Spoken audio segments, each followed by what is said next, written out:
was a very, very smart man. But what wound up happening, is then when I was playing with Steve, we with that band, we had a kind of Friday night jam we would do at this long defunct, wonderful utopian hippie restaurant called the Babylon Cafe. That was next to where the Kroger is now on Union. It's now a parking lot, per usual in Memphis. But Steve kept telling me, yeah, you got to meet Luther. He's great. It's not what you think. And I'd be like, oh, those guys that I saw on the news, like, no, man, he's really hip. Their dad, like, is really super cool. And so finally, Luther and Winston Eggleston came to see us play one Friday night. And Winston had, like, taken out of one of those Cheech and Chong records that had, like, the giant, like, rolling paper, and had brought, like, a joint that was, like, this, like, fat and big around, and we smoked it behind the Babylon Cafe and then walked across the street to the donut shop and sat there for like 2 hours and laughed and talked and realized we had all sorts of stuff in common.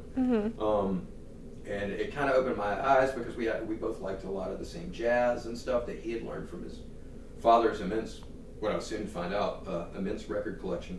So we decided to get together and jam, and I drove down there, and or Luther picked me up in his car and one day I think, and I came down and spent the night. We jammed, and I met Jim, and it took a while. Like, all this took a while. Like, I was really intimidated by Jim because his presence was very large in a room. That's one of his main gifts, obviously, as a producer, was being able to just be in a room and change things. I think that was maybe one of the most important things that he knew about himself that he could do without saying a word.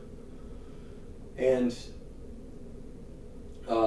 I think we jammed and taped it, but I remember Jim, like, saying, he could hear it through the floor. It was like one of the first times his kids really locked in with somebody. So we started forming a band, and I started spending a lot of time down there and raiding the refrigerator and eating all their food, and spending weeks down there. And we would, we formed this band, which their father, being a huge wrestling fan, wound up naming DDT after the wrestling move, which was also our initials, which was Dickinson, and Taylor.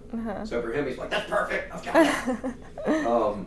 And we were a band for about 7 years. We wound up becoming the North Mississippi All-Stars at the end of that, and I wasn't really feeling that. I was kind of burnt out being a bass player. I never really had meant to be a bass player. But to go back, throughout those years, I want to say the first 2 or 3 years, I didn't understand Jim. I learned more and more about what he'd done, and I saw the kind of records he listened to, which were some of my favorite music too, and he had some of my favorite jazz records on, like, first edition vinyl.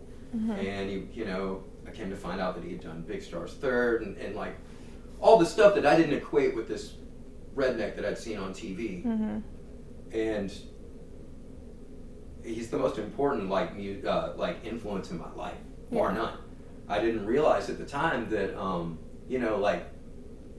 there's not a musical decision that I make these days or have made since then that has not been affected by some infinitely wise words that he somehow imparted in me, or just ideas he imparted without saying anything. Growing up with his kids and playing music with those guys meant, that was right at the time when he was really kind of starting to put us through the studios, and we would go and record like with some other producers, and he just schooled us, man. He schooled us on everything. He told us what to listen to. He got me listening to Tommy Cogbill and Gene Chrisman and all these like super important older musicians, and also like through those guys I got hip to, well, obviously the Mudboy and the Neutrons thing. So like that's how I really started to know Lee Baker and Lee and Sid and Jim and Jimmy now extremely, but it was those three. I mean, those guys were so encouraging to me. They were always, especially Lee, was like, man, you've really got it. You just got to stick with it. And I don't know what they saw in me, because if I really listen back, I feel like all of my playing was really underdeveloped and scrappy. They just saw that spark, but I certainly didn't have it. And,